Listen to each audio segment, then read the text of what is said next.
തിരുക്കൊച്ചിയെയും മലബാറിനെയും ബന്ധിപ്പിച്ചിരുന്ന പഴയ കൊച്ചി പാലം ഇനിയൊരു അതിജീവനത്തിനു കാത്തു നിൽക്കാതെ ഓർമ്മയിലേക്ക്.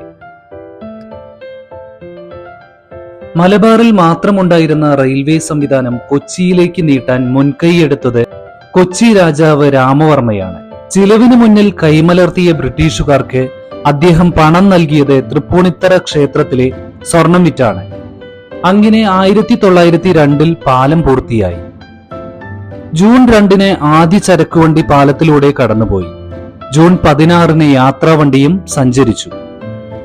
തുടക്കത്തിൽ ഒരു നാരോ ഗേജ് റെയിൽവേ പാലമായിരുന്ന ഇത് 1935 ബ്രോഡ് ഗേജ് ആക്കി മാറ്റി. 1945 റോഡ് ഗതാഗതത്തിനായി പാലം പുനർനിർമ്മിച്ചു. എന്നിരുന്നാലും ഘടനാപരമായ കേടുപാടുകൾ കാരണം 1989 ഇത് അടച്ചുപൂട്ടി. 2003 ഒരു സമാന്തര പാലം നിർമ്മിച്ചു.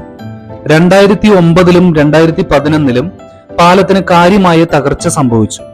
നിരവധി സ്പാനുകൾ നദിയിലേക്ക് വീണു.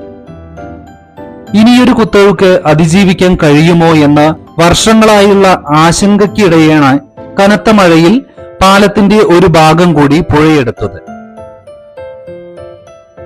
കേരളത്തിന്റെ റെയിൽവേ വികസനത്തിന്റെ സമ്പന്നമായ പൈതൃകത്തെ പ്രതിഫലിപ്പിക്കുന്ന ഒരു ചരിത്ര സ്മാരകമായി കൊച്ചിൻ പാലം നിലകൊള്ളുന്നു. അതിന്റെ പൈതൃകം സംരക്ഷിക്കാനുള്ള ശ്രമങ്ങൾ നടന്നുകൊണ്ടിരിക്കുകയാണ്. കൂടാതെ ഒരു സുപ്രധാന ഇടനാഴിയിലൂടെ കണക്ടിവിറ്റി വർദ്ധിപ്പിക്കുന്നതിനായി സമീപത്ത് ഒരു പുതിയ ഇരട്ടപ്പാത റെയിൽവേ പാലം നിർമ്മാണത്തിലാണ്.